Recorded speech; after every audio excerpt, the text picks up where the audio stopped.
Mis propios hijos me vendieron como un mueble viejo, mientras yo fingía estar dormida, escuchando cada palabra venenosa que salía de sus bocas podridas.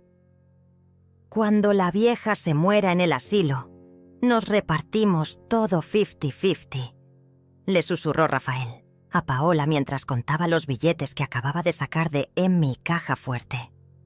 Ojalá no tarde mucho. Ya me cansé de fingir que la quiero, respondió mi nuera, esa víbora que recibí en mi casa como una hija. Ahí estaba yo, Elena, de 66 años, escondida detrás de la puerta de mi propia habitación, viendo cómo mis hijos planeaban mi muerte como quien planea unas vacaciones. Brenda tenía mi testamento en sus manos sucias, riéndose porque creía que lo había escondido bien. «Mira esto, hermano. Aquí dice que nos deja todo parejo. Qué bueno que nunca se enteró de que ya lo habíamos leído». El olor a traición llenaba mi casa, mezclándose con el perfume barato de Paola y el humo del cigarro que Rafael fumaba sobre mi sofá de terciopelo verde, ese que compré cuando ellos eran niños y yo aún creía en el amor familiar. La luz de la lámpara de cristal que había sido de mi madre iluminaba sus caras de demonios mientras dividían mi vida como carniceros. «El asilo en Madrid ya está pagado por 6 meses», dijo Brenda consultando su teléfono. «Para cuando se acabe la plata, ya estará tan grave que ni se va a dar cuenta de nada». Se rieron los tres como hienas hambrientas, y yo sentí que algo se moría dentro de mi pecho. No era mi corazón, era mi fe en la humanidad. Paola sacó mi collar de perlas del joyero, el mismo que había pertenecido a mi abuela, y se lo puso frente al espejo como si ya fuera suyo. «Este va perfecto con mí, vestido de la boda de mi hermana», murmuró acariciando cada perla que tenía más historia que toda su familia junta. Rafael aplaudió como un focas. «Te ves hermosa, amor. Ese collar siempre te quedó mejor que a la vieja». La palabra «vieja» salió de la boca de mi propio hijo como un escupitajo. Ese niño que crié con amor, que alimenté con mi propia leche, que cuidé cuando tuvo neumonía y los médicos dijeron que podía morir. Ese mismo niño ahora me llamaba vieja, como si fuera basura que hay que tirar. Mi cuerpo temblaba de rabia contenida mientras veía cómo Brenda abría mis álbumes de fotos y los tiraba uno por uno al basurero. 40 años de recuerdos, de primeras sonrisas, de primeros pasos, de cumpleaños felices. Todo iba directo a la basura como si nunca hubiera existido. «¿Para qué va a querer fotos donde va?», me dijo con una crueldad que me heló la sangre. Rafael abrió mi laptop y comenzó a revisar mis cuentas bancarias con una sonrisa que me revolvió el estómago. «Miren esto. La vieja tiene más plata de la que pensábamos. Podemos comprar el Acienties departamento en la playa que tanto quería Paola». Mi nuera saltó de emoción como una niña malcriada. «Sí, y también podemos hacer ese viaje a Europa que nunca pudimos pagar. Europa con MI dinero, departamento con MI trabajo, lujos con MI sacrificio. Todo pagado con la sangre de una mujer que se mató trabajando para darles una vida mejor, que se olvidó de sí misma para que ellos tuvieran todo. Y así me pagaban, planeando mi destierro mientras gastaban mi herencia antes de que yo estuviera muerta». El reloj de la sala marcaba las 11 de la noche cuando Paola preguntó: «¿Y si la vieja se resiste mañana?». Rafael se rió con una maldad que me hizo temblar. «Ya está todo arreglado. El doctor Mauricio nos va a ayudar. Diremos que tiene demencia senil y que no puede cuidarse sola. Los papeles ya están listos». Mauricio, mi médico de confianza. Ella, mismo que había cuidado mi salud durante 15 años, también estaba en el complot. El hombre en quien confiaba mis dolores, mis miedos, mis secretos médicos, me había traicionado por unos billetes. Mi propio doctor iba a afirmar que estaba loca para justificar mi deportación forzada. Esa noche no pude cerrar los ojos. Me quedé despierta en mi cama. Esa cama donde había llorado la muerte de mi esposo, donde había soñado con ver crecer a mis nietos, donde había planeado envejecer con dignidad. Ahora esa cama se sentía como un ataúd donde estaba esperando mi entierro, en vida. La mañana llegó como una sentencia de muerte. Desperté con el sabor amargo de la traición aún pegado en mi garganta, fingiendo que había dormido bien cuando en realidad había pasado toda la noche planeando cómo escapar de la trampa que mis propios hijos me habían tendido. El aroma del café recién hecho subía desde la cocina. Ese mismo café que había preparado para ellos durante décadas, y ahora ellos lo hacían para celebrar mi funeral en vida. Brenda tocó la puerta de mi habitación con esos nudillos suaves que antes me tranquilizaban y ahora sonaban como martillazos. «Buenos días, mami. ¿Cómo dormiste?» Su voz falsa, endulzada como miel venenosa, me daba náuseas.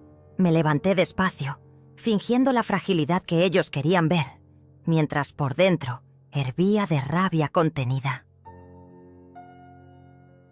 Bajé las escaleras agarrándome del pasamanos como una anciana desvalida, cada paso calculado para que no sospecharan que había descubierto su plan diabólico.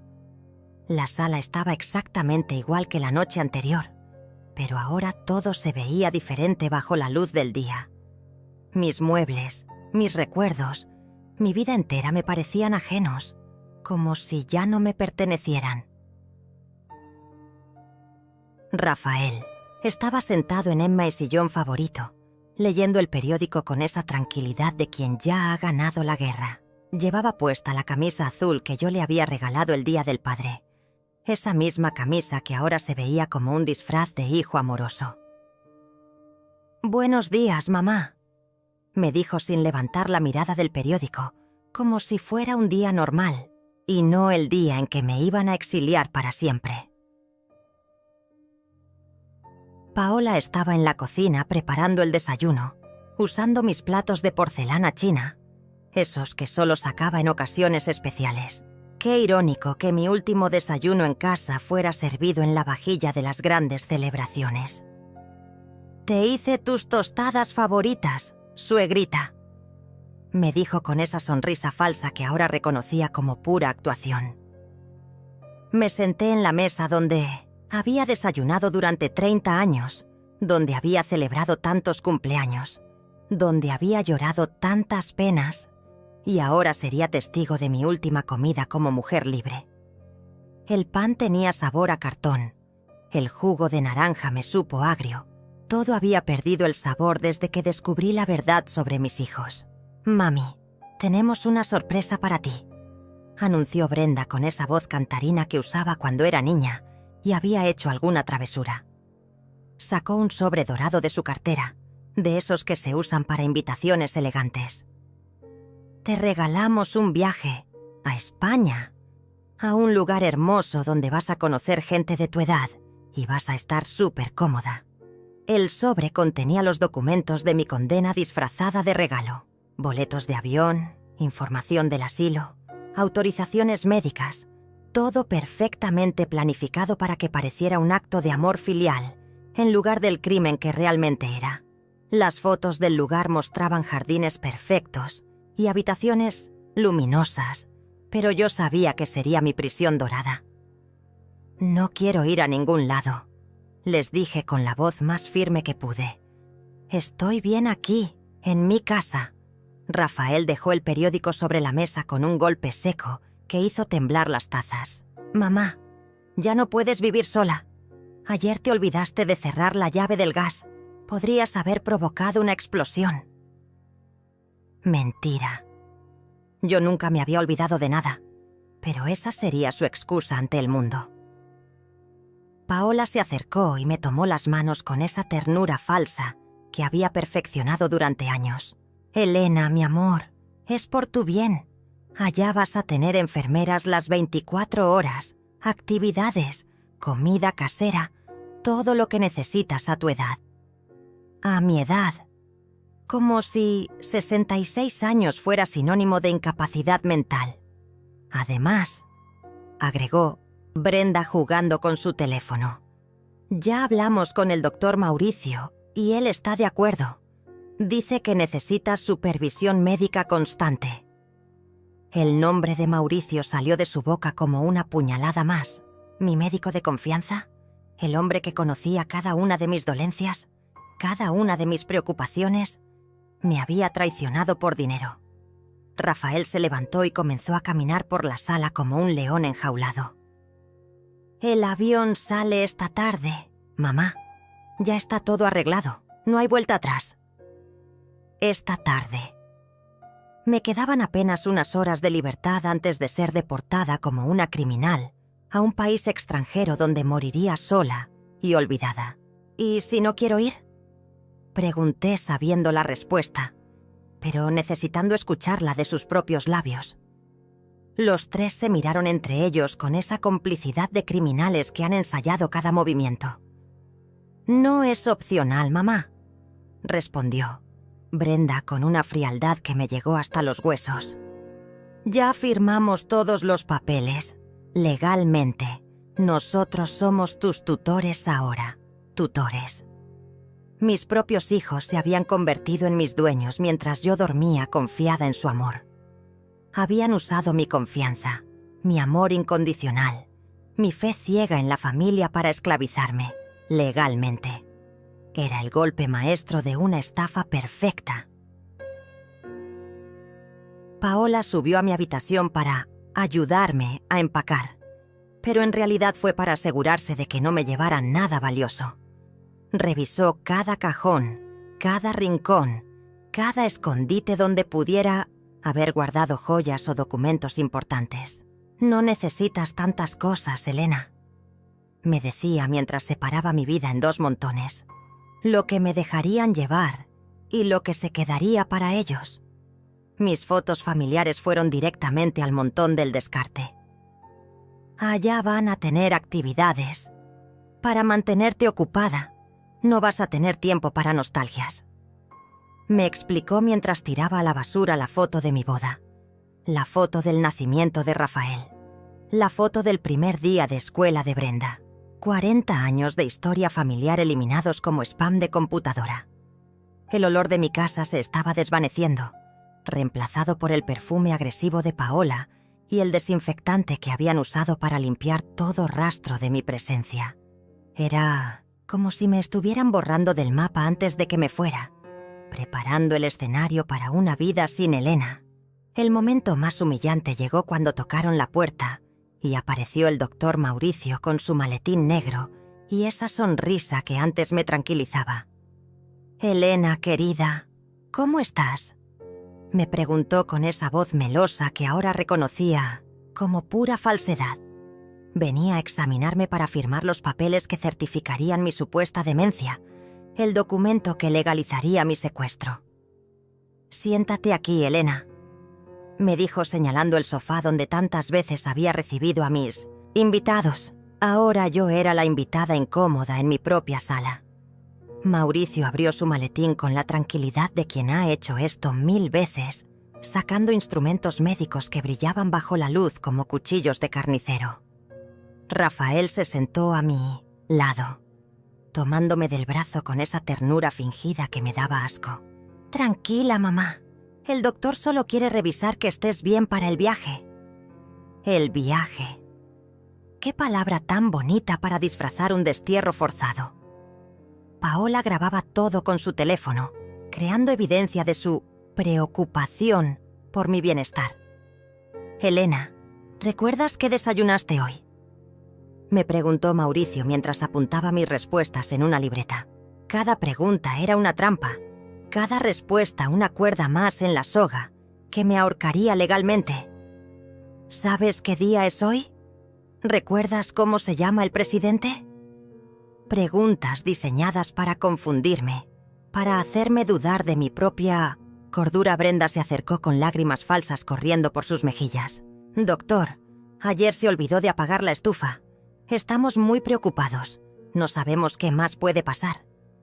Mentira tras mentira, construyendo una realidad alternativa donde yo era una anciana senil que necesitaba ser internada por su propio bien. Además, agregó Paola con esa actuación digna de un premio, anoche la encontramos caminando por la casa en pijama, diciendo que había ladrones. Creemos que está teniendo alucinaciones. Alucinaciones. ¡Qué ironía! Si los únicos ladrones que había en esta casa eran ellos tres, robándome la dignidad a plena luz del día. Mauricio asintió con esa sabiduría falsa de quien ya había tomado la decisión antes de hacer el examen. Es normal a esta edad, Elena. El cerebro se deteriora y necesita supervisión constante. Mi cerebro estaba perfectamente bien, lo suficientemente bien como para descubrir su plan y planear mi venganza. Pero, doctor, dije con la voz más temblorosa que pude fingir, yo me siento bien aquí en mi casa. No quiero ir a ningún lado. Mis palabras rebotaron contra las paredes como gritos en el vacío. Nadie me escuchaba, nadie me creía, nadie me defendía. Era como estar en un juicio donde todos los jueces ya habían decidido mi culpabilidad. Rafael le mostró a Mauricio un montón de papeles que había sacado de su maletín. Poderes notariales, autorizaciones médicas, documentos que me convertían en una incapaz legal. Ya tenemos todo listo, doctor. Solo necesitamos su firma para que sea oficial. La firma que me enterraría en vida, que me convertiría en un fantasma de mi propia existencia. Elena, esto es por tu bien, me dijo Mauricio mientras firmaba cada documento con esa pluma dorada que brillaba como oro manchado de sangre. En España vas a estar mejor cuidada, vas a tener compañía, actividades, todo lo que una persona de tu edad necesita. Persona de mi edad. Como si los 66 años fueran una enfermedad terminal. Paola me ayudó a ponerme el abrigo. Ese abrigo negro que había comprado para el funeral de mi esposo y que ahora usaría para mi propio entierro social.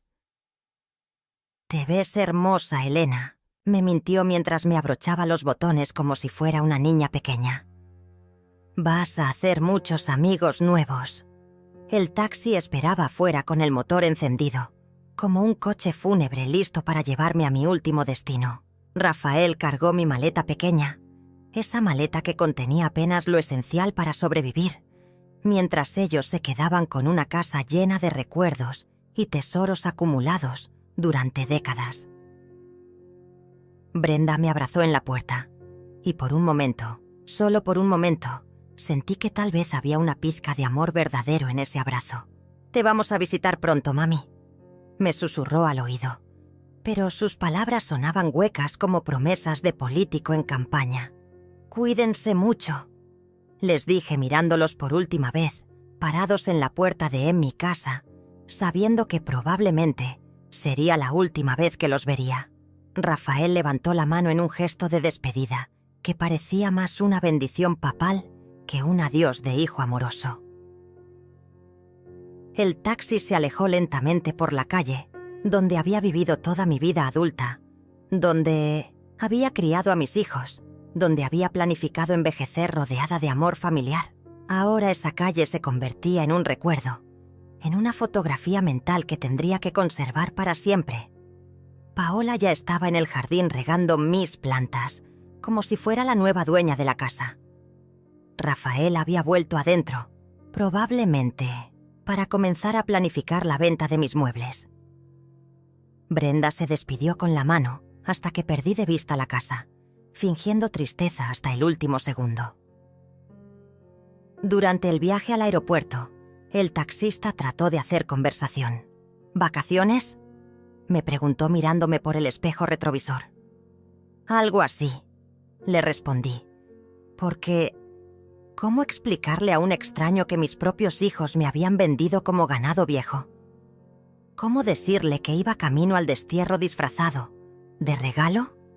En el aeropuerto, Rafael me entregó los documentos de viaje como un empleado de agencia turística. «Todo está en orden, mamá. Al llegar, alguien del asilo te va a estar esperando». «¿Alguien del asilo?» Ni siquiera sabía el nombre. de la persona que me recibiría en mi nueva prisión, ni me importaba ya.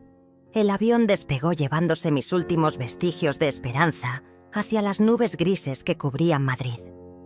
8 horas de vuelo para llegar al lugar donde mis hijos habían decidido que moriría sola. 8 horas para procesar que la familia, por la que había sacrificado toda mi vida, me había traicionado de la manera más cruel posible. La azafata me sonreía con esa amabilidad profesional mientras yo fingía leer una revista, pero las palabras se difuminaban entre las lágrimas que no quería derramar. Al aterrizar en Barajas, el frío español me golpeó la cara como una bofetada de realidad. Un hombre con un cartel que decía Elena Morales, Residencia San Rafael, me esperaba en la salida, vestido con un uniforme blanco que parecía más de enfermero que de chofer. «Señora Elena, bienvenida a Madrid», me dijo con esa cortesía forzada de quien trabaja con ancianos desechables. El viaje hasta el asilo fue un recorrido por mi nueva realidad. Calles desconocidas, idioma familiar pero acentos extraños, rostros que nunca me conocerían ni recordarían. Madrid era una ciudad hermosa, pero para mí se había convertido en una prisión dorada donde cumpliría mi condena de abandono. La residencia San Rafael se alzaba como un palacio de mármol blanco, con jardines perfectamente cuidados y ventanas que brillaban bajo el sol de la tarde. Era exactamente como en las fotos que había visto en el folleto, hermosa por fuera y fría por dentro. La directora, una mujer de 50 años con sonrisa comercial, me recibió en el lobby como si fuera una turista llegando a un hotel de lujo. «Señora Elena, qué gusto tenerla con nosotros», me dijo mientras revisaba mis papeles con esa eficiencia de quien procesa mercancía humana. «Su familia nos ha contado mucho sobre usted. Aquí va a estar muy cómoda. Tenemos actividades, fisioterapia, entretenimiento, todo lo que necesita una persona en su situación». Mi situación. Como si ser abandonada por los hijos fuera una enfermedad con nombre científico. Me asignaron la habitación 204, un cuarto pequeño pero limpio con vista al jardín, donde pasaría mis últimos años viendo crecer flores que otros habían plantado mientras mis propios hijos vendían las flores que yo había cultivado durante décadas. La primera noche en San Rafael fue la más larga de mi vida. La cama era cómoda, la comida decente, el personal amable, pero nada de eso podía llenar el vacío que sentía en el pecho.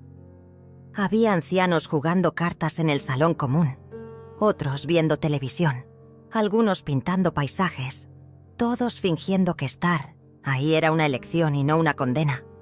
María, mi compañera de habitación, tenía 80 años y llevaba 3 en el asilo.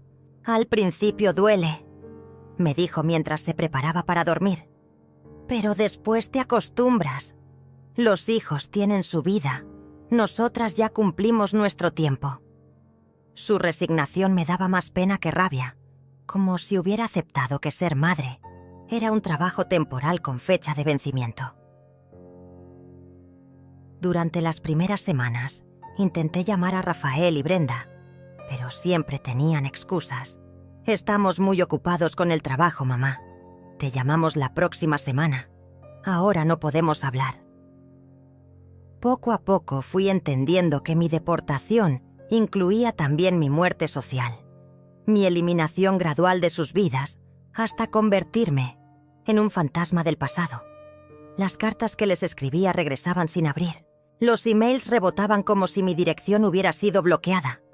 Era como si Elena Morales hubiera muerto el día que subí a ese avión, como si la mujer que los había criado, alimentado, educado y amado incondicionalmente nunca hubiera existido. Una tarde, mientras paseaba por los jardines del asilo, escuché a una enfermera hablando por teléfono sobre una residente cuya familia había vendido su casa sin avisarle.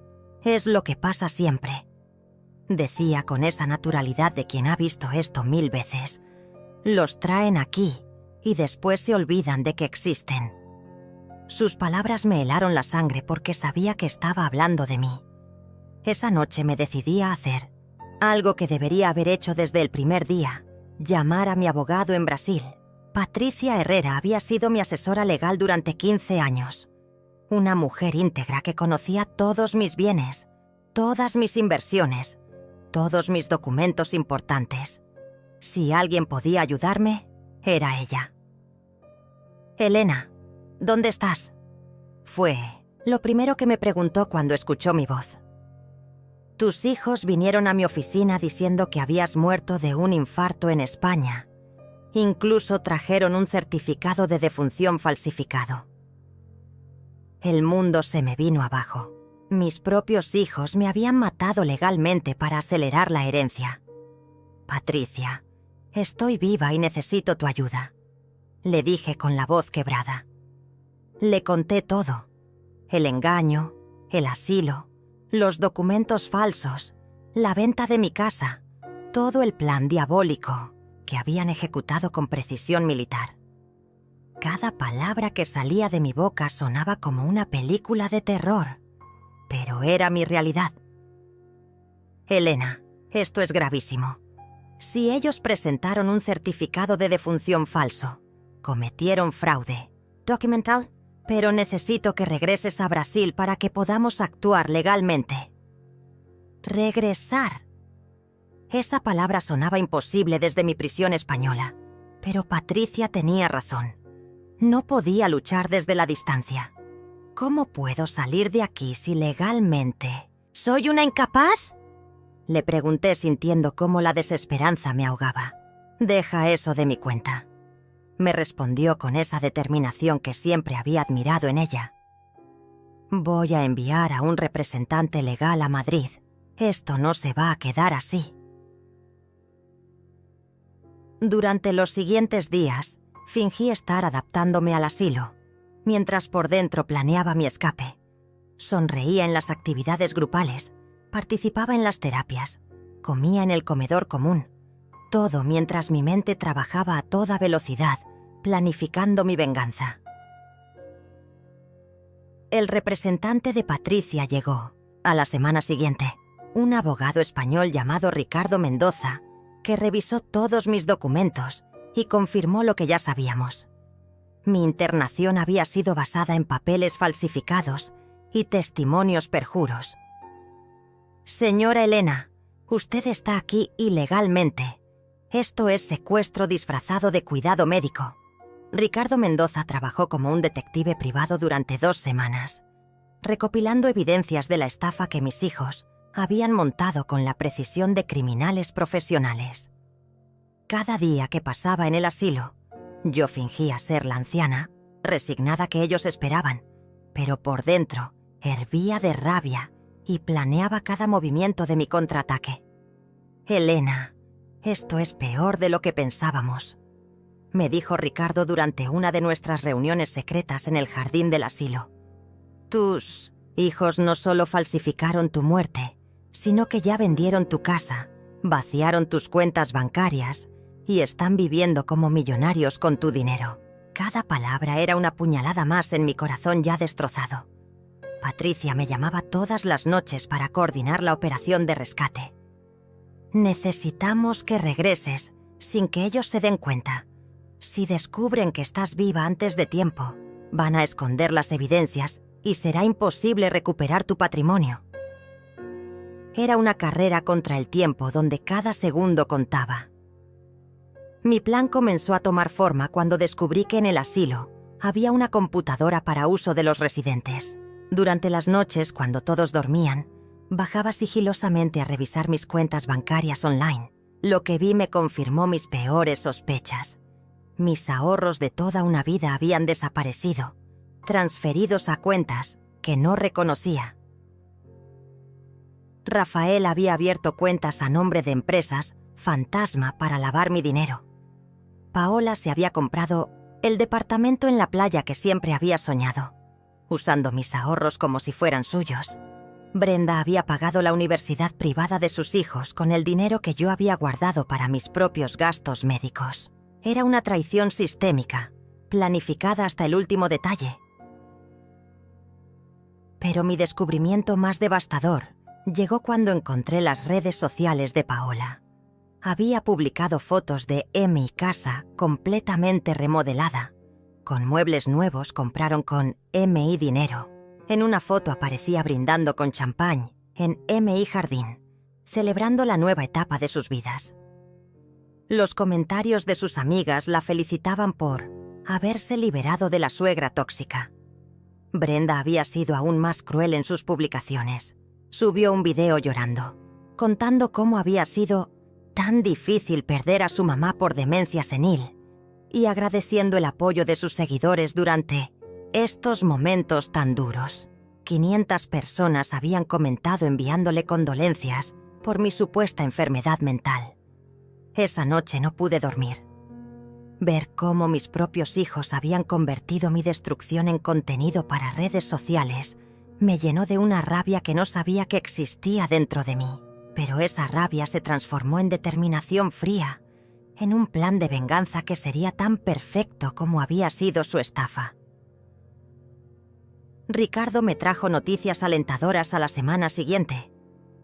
Patricia ya presentó una denuncia penal por fraude, falsificación de documentos y apropiación indebida. También consiguió una orden judicial para congelar todas las cuentas bancarias asociadas a tu nombre. La justicia comenzaba a moverse, lenta pero implacable. Pero Elena, agregó con seriedad, necesitamos que regreses pronto. La investigación avanza más rápido si estás presente para testificar. Regresar significaba enfrentar a mis hijos, mirarlos a los ojos sabiendo lo que habían hecho, fingir sorpresa cuando me vieran resucitar de entre los muertos. Mi escape del asilo fue más fácil de lo que esperaba. Ricardo había arreglado todos los papeles legales para demostrar que mi internación había sido fraudulenta. La directora de San Rafael se disculpó 1000 veces, explicando que habían actuado de buena fe basándose en documentos que parecían legítimos. Señora Elena, lamentamos muchísimo esta situación. Esto nunca había pasado en nuestra institución. El vuelo de regreso a Brasil fue completamente diferente al de ida. Ya no era una anciana derrotada siendo deportada por sus hijos, sino una mujer de 66 años planeando la venganza más dulce de su vida. Cada kilómetro que me acercaba a casa era un kilómetro más cerca de la justicia. Patricia me esperaba en el aeropuerto de Sao Paulo con una sonrisa que no había visto desde antes de descubrir la traición. «Elena, estás radiante», me dijo abrazándome como si fuera una hermana que regresaba de la guerra. ¿Lista para darles la sorpresa de sus vidas a esos hijos ingratos? Durante el viaje a mi ciudad, Patricia me puso al día de todo lo que había descubierto durante mi ausencia. Rafael compró un auto de lujo. Paola se operó toda la cara en la clínica más cara de la ciudad. Brenda remodeló su casa completa. Todo con tu dinero, Elena. Pero ya no pueden tocar ni un centavo más. ¿Y ellos saben que regresé? Le pregunté sintiendo cómo mi corazón se aceleraba de emoción. No tienen ni idea. Oficialmente sigues muerta para ellos. Van a recibir la sorpresa de sus vidas cuando aparezcas en la audiencia judicial la próxima semana. Patricia había reservado un hotel para mí cerca del centro de la ciudad, donde podría prepararme para el enfrentamiento final sin que mis hijos sospecharan nada. Elena, quiero que sepas que durante estos meses he estado recopilando evidencias. Tengo grabaciones de audio, capturas de pantalla, extractos bancarios, todo lo que necesitamos para demostrar su culpabilidad. Esa noche, en la soledad de mi habitación de hotel, me miré al espejo y vi a una mujer diferente. Los meses en España me habían curtido, me habían dado una fortaleza que no sabía que tenía. Ya no era la Elena ingenua que confiaba ciegamente en el amor familiar. Era una Elena más sabia, más fuerte y definitivamente más peligrosa. Mañana comenzamos la contraofensiva, me dije al espejo mientras me preparaba para dormir. Por primera vez en meses, dormí como un bebé, sabiendo que la justicia estaba de mi lado y que mis hijos ingratos estaban a punto de recibir la lección más cara de sus vidas. La mañana del enfrentamiento llegó como un amanecer de justicia. Patricia había planeado todo con la precisión de un general preparando una batalla decisiva. «Elena, hoy tus hijos van a descubrir que mataron a la gallina de los huevos de oro. Pero la gallina resucitó y está furiosa», me dijo mientras revisábamos los documentos por última vez en su oficina. El plan era perfecto. Rafael y Brenda habían sido citados a la notaría para firmar los últimos papeles de la herencia de su madre muerta. Creían que iban a recibir las escrituras de propiedades adicionales que habían descubierto entre mis documentos. La codicia los había cegado tanto que no sospecharon nada cuando Patricia los convocó urgentemente. «¿Estás lista para esto?», me preguntó Patricia mientras caminábamos hacia la sala de juntas de la notaría. Mi corazón latía como un tambor de guerra, pero mi mente estaba fría como el acero. «Más que lista. He esperado meses para este momento. Llegamos temprano y nos posicionamos estratégicamente. Yo estaría escondida en la oficina contigua, escuchando todo a través de la puerta entreabierta, esperando el momento perfecto para hacer mi aparición triunfal. Patricia tenía una grabadora en su escritorio y cámaras instaladas para documentar todo el encuentro. A las 10 en punto, escuché las voces familiares de mis hijos en el pasillo. Rafael hablaba con esa arrogancia de nuevo rico que había desarrollado gastando mi dinero. «Espero que esta sea la última firma. Ya me cansé de tanto papeleo», decía mientras sus zapatos de cuero caros resonaban contra el mármol del piso. Brenda reía con esa risa falsa que había perfeccionado para ocultar su maldad. «Al menos ya terminamos con todo este proceso. Mamá habría estado orgullosa de vernos manejar tan bien sus asuntos». Orgullosa. La palabra me dio náuseas. Yo estaría orgullosa de verlos pudrirse en la cárcel por ladrones y parricidas emocionales. Paola entró quejándose del tráfico, llevando puesta una cartera de diseñador que costaba más que el salario mensual de una familia trabajadora. «¿Cuánto más vamos a tardar? Tengo cita en el spa a las 12. El spa pagado con mi dinero, por supuesto. Mientras yo había pasado meses comiendo comida de asilo y durmiendo en una cama prestada. Patricia los recibió con esa sonrisa profesional que ocultaba perfectamente sus verdaderas intenciones. «Buenos días, familia Morales. Gracias por venir tan puntualmente. Tenemos algunos asuntos importantes que resolver sobre la herencia de la señora Elena». «¿Más asuntos?», preguntó Rafael con esa impaciencia de quien cree que ya tiene todo ganado. Creíamos que ya habíamos terminado con todos los trámites legales. Su voz sonaba molesta, como si la burocracia fuera un obstáculo menor en su plan de robo perfecto. «Bueno», respondió Patricia organizando los papeles sobre su escritorio. «Han surgido algunas irregularidades que necesitamos aclarar antes de proceder con las transferencias finales». La palabra irregularidades flotó en el aire como una bomba a punto de explotar. Brenda se inclinó hacia adelante con esa curiosidad fingida que usaba cuando quería parecer inocente. «¿Qué tipo de irregularidades? Nosotros hemos sido completamente transparentes en todo este proceso. Transparentes como el barro», pensé desde mi escondite. «Verán», continuó Patricia con la calma de un cazador acechando a su presa. «Hemos recibido información que sugiere que el certificado de defunción presentado inicialmente podría tener algunas inconsistencias». Las palabras cayeron como piedras en un estanque silencioso. El silencio que siguió fue tan denso que podría cortarse con cuchillo.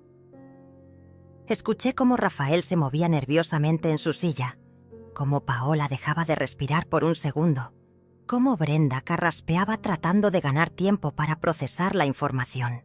¿Inconsistencias? repitió Rafael con una voz que intentaba sonar segura pero temblaba ligeramente.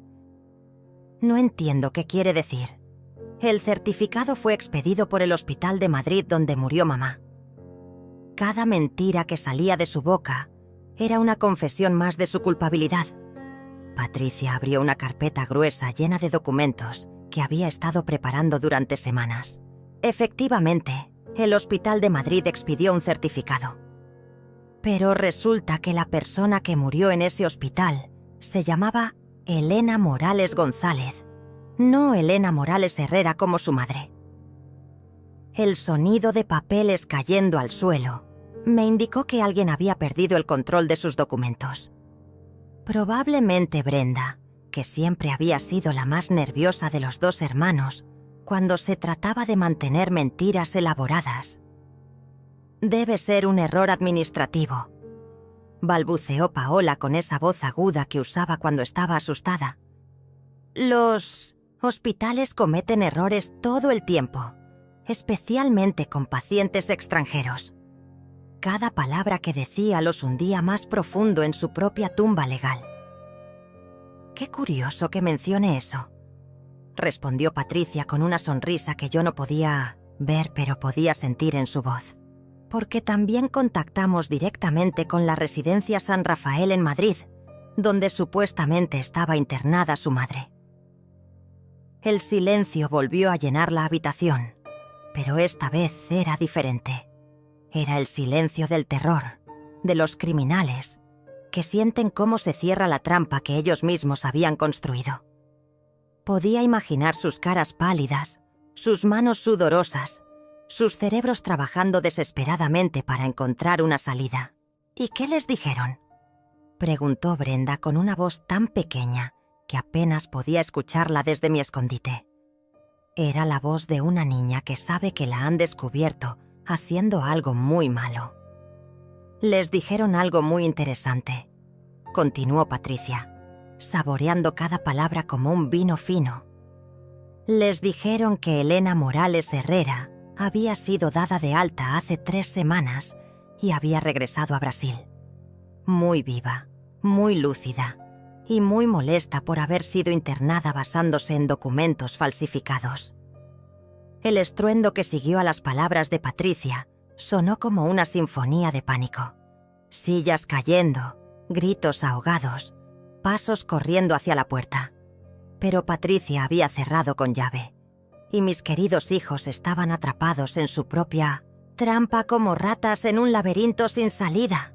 «¡Eso es imposible!», gritó Rafael con una voz que se quebraba como cristal bajo presión. «Mi madre está muerta. Nosotros vimos el certificado. Pagamos el funeral». Cada palabra era una confesión más de su culpabilidad. Cada grito una prueba más de su desesperación. Brenda comenzó a hiperventilarse. Ese sonido entrecortado que hacía cuando era niña, y la descubríamos en alguna mentira. «Patricia, esto debe ser un error. Mamá murió de un infarto en España. Nosotros hicimos todo según la ley, consultamos médicos, seguimos procedimientos». Su voz se desvanecía como humo en el viento. «¿Procedimientos?», la interrumpió Patricia con una frialdad que me llenó de orgullo. «¿Se refiere a los procedimientos donde falsificaron la firma de su madre en documentos notariales? ¿O a los procedimientos donde sobornaron a un médico para que certificara una demencia inexistente?» Paola intentó mantener la compostura, pero su voz temblaba como hoja en tormenta. «Nosotros actuamos de buena fe. Elena estaba enferma, confundida. No podía cuidarse sola. Todo lo que hicimos fue por su bien». «Por mi bien». Qué cinismo tan refinado. Envolver su codicia en palabras de amor filial. Era mi momento. El momento que había soñado durante todas esas noches frías en el asilo español. Durante todos esos días de humillación y abandono. Me levanté de mi silla con la dignidad de una reina que regresa a reclamar su trono usurpado. Abrí la puerta de la oficina contigua y entré a la sala de juntas como un fantasma que vuelve para ajustar cuentas con los vivos. El silencio que siguió a mi aparición fue tan absoluto que podía escuchar los latidos de mi propio corazón y el sonido de 3 almas desplomándose hacia el infierno. Rafael fue el primero en verme, y su cara se transformó en una máscara de horror puro. La sangre se le fue del rostro como si hubiera visto a la muerte personificada. ¿Mamá? Balbuceó con una voz que parecía venir del más allá. Pero tú estás... ¿muerta? Completé su frase con una sonrisa que había estado guardando durante meses. No, Rafael, muy viva, muy lúcida y muy furiosa. Mi voz sonaba diferente, más profunda, más poderosa. Era la voz de una mujer que había resucitado para hacer justicia. Brenda se desmayó. Literalmente se desplomó en su silla como un saco de papas, sus ojos rodando hacia atrás mientras su cerebro se negaba a procesar la realidad de mi presencia. Paola la sostuvo con manos temblorosas, pero sus ojos estaban fijos en mí como si fuera una aparición sobrenatural. Elena, mi amor, tartamudeó Paola tratando de recuperar esa sonrisa falsa que tanto había perfeccionado. ¡Qué alegría verte! Pensábamos que habías... Su voz se quebró porque no podía completar la mentira frente a la evidencia viviente de mi existencia. Pensaban que había muerto, dije caminando lentamente alrededor de la mesa como un depredador acechando a sus presas. O esperaban que hubiera muerto, porque hay una diferencia muy grande entre esas dos cosas, ¿no les parece? Rafael intentó levantarse, pero sus piernas no lo sostenían. Mamá, podemos explicarte todo. Hubo un malentendido, una confusión con los papeles.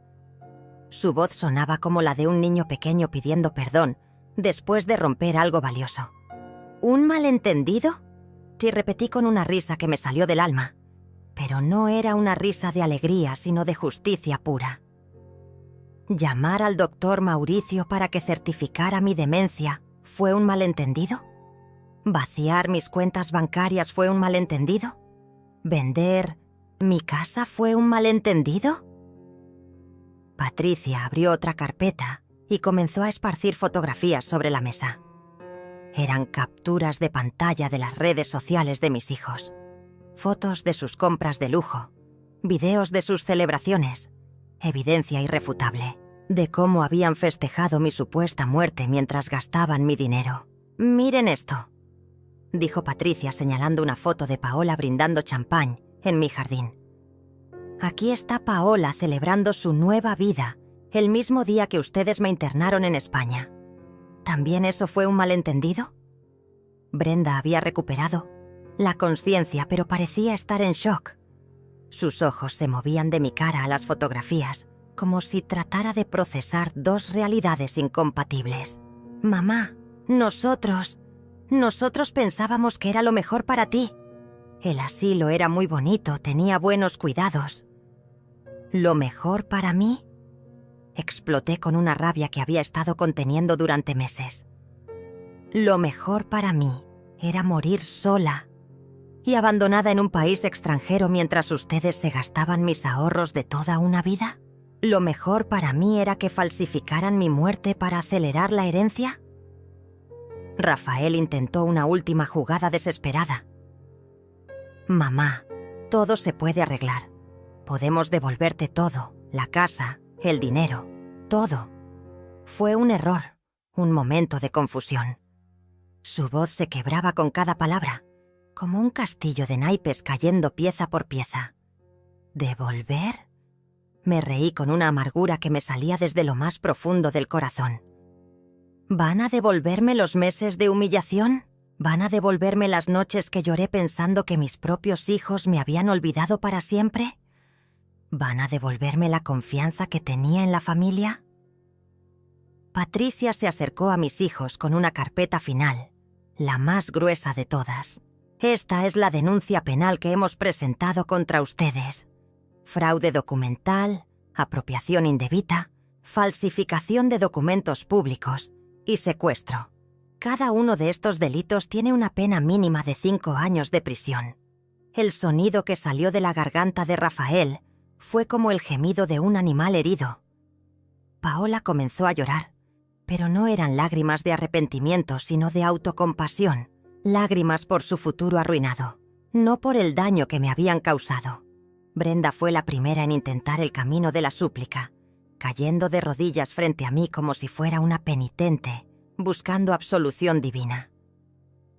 «Mamá, perdónanos, por favor. Cometimos un error terrible, pero somos tu familia. No puedes destruirnos así». Sus lágrimas mojaban el piso de mármol, pero yo había llorado océanos en España y mis lágrimas se habían agotado para siempre. ¿Familia? Repetí la palabra como si fuera un veneno en mi boca. Las familias se cuidan, se protegen, se aman incondicionalmente. Ustedes me trataron como basura que había que tirar lo más lejos posible. Mi voz sonaba serena, pero cada palabra estaba cargada de meses de dolor acumulado. Rafael intentó acercarse a mí con los brazos extendidos, como si un abrazo pudiera borrar meses de traición. «Mamá, sé que cometimos errores, pero podemos empezar de nuevo. Somos tu sangre, no puedes olvidar eso». «Sangre». Qué ironía que mencionara la sangre cuando habían drenado toda la mía sin anestesia. «Mi sangre», murmuré mirándolo con una mezcla de pena y desprecio. «Mi sangre que alimenté durante 9 meses en mi vientre, que crié con amor, que protegí de todos los peligros del mundo. Y al final, mi propia sangre fue la que me envenenó». Sus palabras rebotaron contra mis oídos como piedras contra una muralla de acero. Patricia desplegó sobre la mesa el inventario completo de todo lo que habían robado. Casa vendida por 2 millones de reales.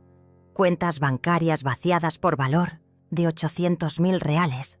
Joyas vendidas. Muebles antiguos rematados. Hasta mi auto había sido vendido. El total ascendía a casi 3 millones de reales que habían dilapidado en 6 meses. «Miren este detalle», dijo Patricia señalando una línea específica del documento. Gastaron 50.000 reales en una sola noche en un casino en Las Vegas. 50.000 reales que Elena había ahorrado trabajando 18 horas diarias durante años. Cada número era una puñalada más en mi dignidad ya malherida. Paola intentó la estrategia de la víctima. «Elena, yo solo seguí a mi esposo. Las esposas tenemos que apoyar a nuestros maridos, ¿no? Yo nunca quise hacerte daño». «Qué conveniente convertirse en víctima cuando habían sido mis verdugos durante meses». «¿Apoyo matrimonial?». La confronté con una mirada que podría derretir acero. «Apoyo matrimonial es grabar videos llorando por mi supuesta demencia, mientras te gastabas mi dinero en cirugías plásticas. ¿Es apoyo matrimonial publicar en redes sociales que te habías liberado de la suegra tóxica?». El color se fue completamente del rostro de Paola cuando se dio cuenta de que habíamos visto sus publicaciones. Su máscara de nuera cariñosa se desplomó como un castillo de cartas mojadas. «Elena, esas publicaciones». Yo estaba confundida, dolida, no sabía cómo procesar todo. ¿Confundida? Exploté levantándome de mi silla con una energía que no sabía que tenía. Confundida era yo en ese asilo español, preguntándome qué había hecho mal para merecer semejante castigo. Confundida era yo cuando las cartas que les enviaba regresaban sin abrir. Rafael hizo su último intento desesperado de manipulación emocional. «Mamá, piensa en los nietos. Ellos te aman. No pueden crecer sabiendo que su abuela metió a sus padres a la cárcel. Los nietos. Por supuesto que usaría a los niños como escudo humano en su último recurso. Los nietos», repetí con una tristeza infinita. «Los mismos nietos que ustedes les dijeron que yo había muerto. Los mismos nietos que lloraron en mi funeral falso, mientras ustedes fingían estar tristes. ¿Van a explicarles que su abuela resucitó o que sus padres son unos mentirosos? Patricia reveló entonces el golpe de gracia. Elena, hay algo más que necesitas saber. Encontramos evidencia de que esto no fue una decisión espontánea. Planearon tu internación durante al menos 6 meses. Tenemos emails entre ellos, discutiendo cómo dividirse tu herencia desde enero de este año. El silencio que siguió fue sepulcral. 6 meses. Habían estado planeando mi destierro durante medio año, sonriéndome en la cara mientras tramaban mi destrucción en secreto. Cada abrazo, cada «te amo, mamá», cada sonrisa había sido una actuación mientras preparaban mi entierro en vida. 6 meses, repetí sintiendo cómo algo se rompía definitivamente dentro de mi corazón. 6 meses fingiendo amarme mientras planeaban cómo deshacerse de mí. 6 meses de besos de Judas en mi mejilla. Era la traición más perfecta, la más cruel, la más calculada. Brenda intentó una última mentira desesperada. Mamá, esos emails fueron malinterpretados. Nosotros solo queríamos asegurar tu futuro, encontrar el mejor lugar para que estuvieras cómoda. Su voz se quebraba porque ni ella misma se creía sus propias palabras. Patricia leyó uno de los emails en voz alta. Ya investigué 3 asilos en España. El de Madrid es perfecto porque no habla español y va a estar completamente aislada. Calculo que en 2 años máximo estamos libres. El email estaba firmado por Rafael y enviado a Brenda con copia a Paola. 2 años máximo. Repetí las palabras, como si fueran una sentencia de muerte. Calcularon que en 2 años yo estaría muerta de tristeza y abandono. ¡Qué precisión matemática para medir el tiempo de agonía de su propia madre! Mi voz sonaba hueca, como si viniera de una tumba. «Elena», dijo Patricia tomándome del brazo con la ternura que mis propios hijos me habían negado. ¿Quieres proceder con los cargos penales o prefieres que resolvamos esto de manera civil? Era mi momento de decidir entre la justicia legal y la venganza personal. Miré a mis 3 verdugos temblando frente a mí, esperando que mi amor maternal fuera más fuerte que mi sed de justicia. Durante 66 años había sido Elena la madre, Elena la protectora, Elena la que perdona todo. Pero esa Elena había muerto en aquel asilo español. Procedan con todos los cargos, dije con una firmeza que me sorprendió a mí misma. Quiero que paguen todo lo que me hicieron. Cada lágrima, cada noche de insomnio, cada momento de humillación. Era mi resurrección completa, mi transformación de víctima a justiciera. 6 meses después de aquel día en la notaría, me levanto cada mañana en mi nueva casa frente al mar. Una casa que compré con el dinero que recuperé de mis hijos traidores. El sonido de las olas rompiendo contra las rocas es la única música que necesito para acompañar mi café matutino, servido en tazas de porcelana que elegí yo misma, sin la presión de complacer a nadie más que a mí. La justicia se movió lenta pero implacable. Rafael fue sentenciado a 8 años de prisión por fraude agravado y falsificación de documentos. Paola recibió 6 años como cómplice y su departamento de la playa fue embargado para pagar las reparaciones. Brenda, por ser considerada menos culpable, recibió 5 años de prisión condicional y trabajos comunitarios en un asilo de ancianos. Qué ironía poética que ahora tenga que cuidar viejos abandonados todos los días. Recuperé cada centavo de mi dinero robado, más los intereses y las penalizaciones que el juez consideró justas. 3,5 millones de reales regresaron a mis cuentas, pero más importante que el dinero fue recuperar mi dignidad. Patricia se convirtió no solo en mi abogada, sino en mi amiga más cercana, la hermana que nunca tuve, pero que el destino me regaló en mis años dorados. Mi testamento nuevo es una obra de arte legal. Todo mi patrimonio se dividirá entre 5 organizaciones benéficas que ayudan a ancianos abandonados por sus familias. Mis hijos recibirán exactamente 1 real cada uno. para que compren un chicle y se acuerden del sabor amargo de la traición, como escribí en una cláusula especial que Patricia redactó con una sonrisa maliciosa. Las cartas de súplica llegaron durante meses, primero desde la prisión, después a través de abogados, luego por medio de amigos comunes que intentaban ser mediadores. Todas terminaron en la misma chimenea donde quemo los leños cada noche, mientras leo libros que nunca tuve tiempo de disfrutar cuando era una madre dedicada. El fuego consume sus palabras como ellos consumieron mi amor. Los nietos fueron lo más difícil de procesar. Sus otros abuelos les explicaron la verdad gradualmente, y ahora ellos entienden que la abuela Elena no está muerta, pero tampoco está disponible para quienes la traicionaron. Es una lección dura pero necesaria sobre las consecuencias de las acciones familiares. Espero que algún día comprendan que protegí su futuro ético más que su comodidad emocional. Mi rutina diaria es simple y perfecta. Despierto con el sol. Riego las plantas de mi jardín que crecen libres, sin la presión de impresionar visitas falsas. Leo durante horas en mi hamaca, bajo la sombra de un árbol que planté el día que me mudé aquí. Por las tardes pinto acuarelas del paisaje marino.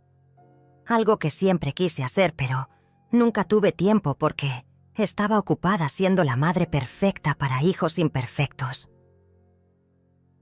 Los vecinos me conocen como Doña Elena, la señora misteriosa que llegó de la ciudad con una historia que nadie conoce completamente, pero que todos respetan. Saludo cordialmente. Ayudo cuando pueden necesitarme, pero mantengo mi privacidad como un tesoro que aprendí a valorar después de décadas de invasión familiar. Mauricio, mi médico traidor, perdió su licencia médica y enfrenta cargos penales por falsificación de documentos médicos. Su consultorio cerró, sus pacientes lo abandonaron y ahora trabaja como vendedor de seguros médicos. La vida tiene su propia forma de hacer justicia más allá de los tribunales. Por las noches, cuando el sol se oculta pintando el cielo de naranja y rosa, me siento en mi terraza con una copa de vino tinto y reflexiono sobre la mujer que era y la mujer en la que me convertí. La primera vivía para otros, sacrificaba todo por amor familiar. Creía que ser madre era sinónimo de ser mártir. La segunda vive para sí misma, ama sin sacrificarse y entiende que el respeto se gana con límites claros. No siento rencor. El rencor es un veneno que uno toma esperando que otros mueran, y yo elegí vivir plenamente en lugar de morir lentamente, de amargura. Siento justicia, siento paz, siento libertad. Mis hijos me enseñaron la lección más valiosa de mi vida, que el amor incondicional solo funciona cuando es recíproco. A veces me preguntan si los extraño. La respuesta es compleja.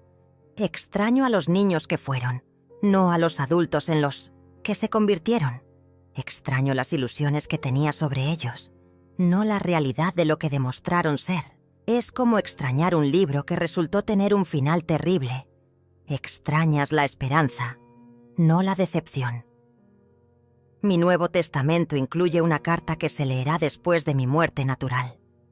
En ella explico que elegí morir rodeada de dignidad, en lugar de vivir rodeada de hipocresía, que preferí la soledad honesta a la compañía falsa, que aprendí que a veces el amor más puro es el que se retira cuando ya no es valorado. Esta mañana, mientras escribo estas reflexiones en mi diario, llega el cartero con una carta certificada. Es de Rafael desde la prisión. Otra súplica de perdón. Sin abrirla, camino hacia la chimenea donde arde el fuego matutino. La carta se consume en segundos, convirtiéndose en cenizas que se elevan por la chimenea hacia el cielo azul. Me siento en mi sillón favorito, ese que elegí por comodidad y no por impresionar visitas, y abro mi libro de poesía en la página marcada.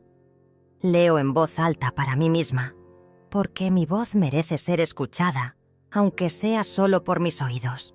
Afuera, las gaviotas vuelan libres sobre el océano infinito, Y yo sonrío porque finalmente entiendo que la verdadera herencia que puedo dejar no es dinero ni propiedades, sino el ejemplo de una mujer que aprendió a valorarse a sí misma antes de que fuera demasiado tarde. El viento marino entra por la ventana abierta, llevándose el último vestigio de la Elena que fui y bendiciendo a la Elena que soy. No necesito perdón de quienes me traicionaron porque ya me perdoné a mí misma por haber tardado tanto en amarme. Esta es mi verdadera resurrección. No volver a la vida que tenía, sino nacer a la vida que merezco.